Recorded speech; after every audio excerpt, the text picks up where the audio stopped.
Hello YouTube, this is the D.B.T Gaming Show, and this is episode 15, part 4, and we're still reviewing the game known as Sonic GEME Collection.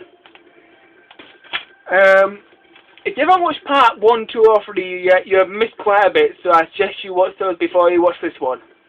Anyway, let's pick up where we left off. I was just about to show you one of these extra bits that you can get in the museum menu. In the museum menu, there are several challenges where you can complete certain games' endings.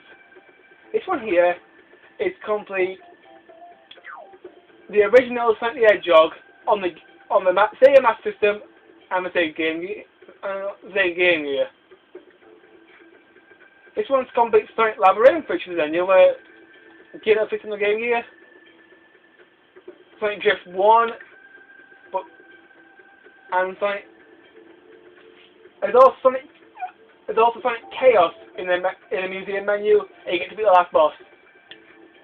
Now, you may have noticed earlier that I mentioned about how good the graphics were on the Game Gear, but there is one game where the graphics are so awesome, I can't believe how good they are.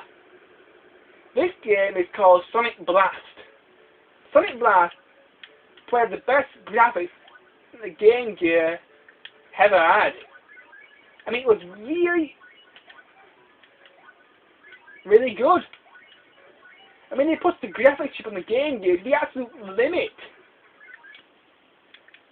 And if you get a chance to play Sonic Blast in real life, you will know exactly what I mean. The last game challenge in the museum mode, you can also complete Dr. Wright's Lean Mean Bean Machine, the Game Gear version, which is really, really hard.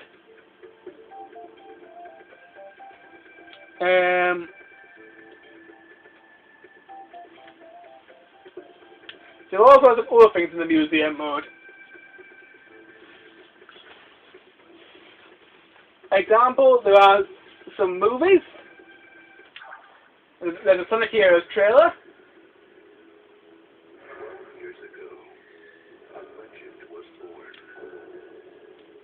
On January 7th, the legend returns. Sonic Heroes I will review later in my videos, so you be sure to tune into that. There's also a history of Sonic video, and also the original opening to Sonic Adventure. Probably the best Sonic game ever made, my personal favourite out of all the Sonic games. Well, out of all the 3D ones anyway. When you complete everything, you'll get a very bad picture saying congratulations. That's really it.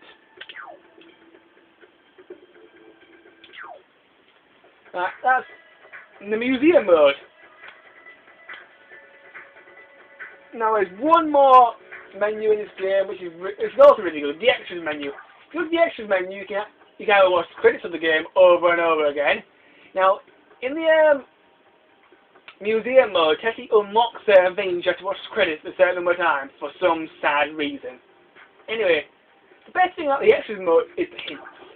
The hints contains cheats for every Sonic game on the disc. Speaking. To unlock these cheats, you unlock them the same way by playing the games.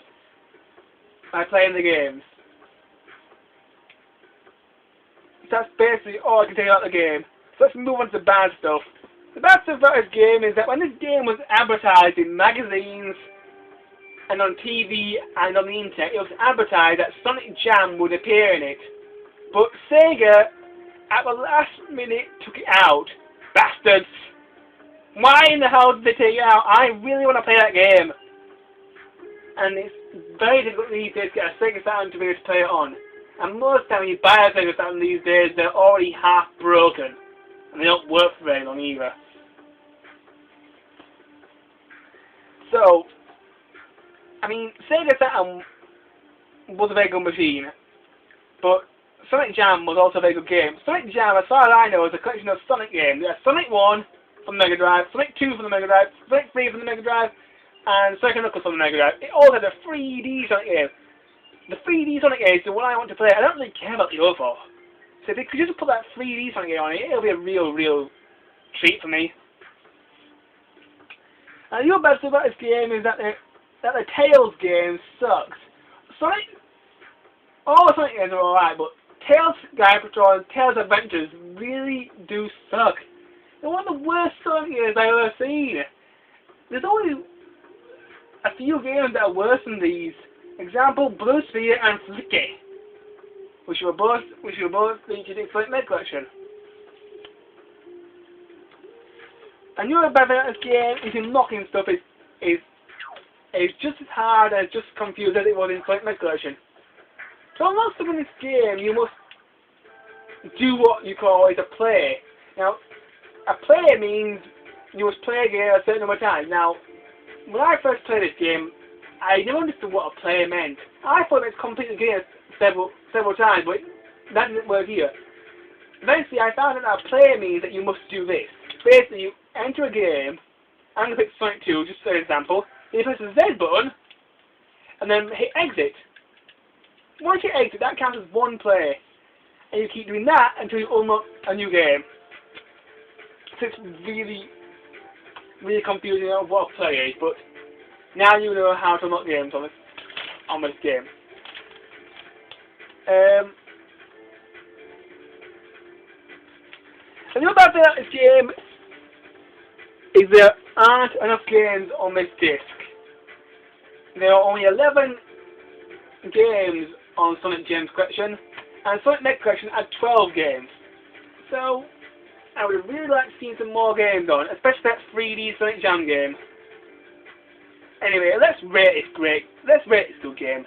Sonic Gems Collection is a very good game, so I'm going to give it not a higher score than Sonic Med Collection, because that's even better than this. I'm going to give Sonic Gems Collection 3.5 out of 5. That means this game is pretty good. And if you love Sonic the Hedgehog and you have a Nintendo Wii or a Nintendo GameCube, I suggest you pick this game up. So, my next game review will be Pokemon Battle Evolution. So be sure to join me for that. So until next time, YouTube, bye bye.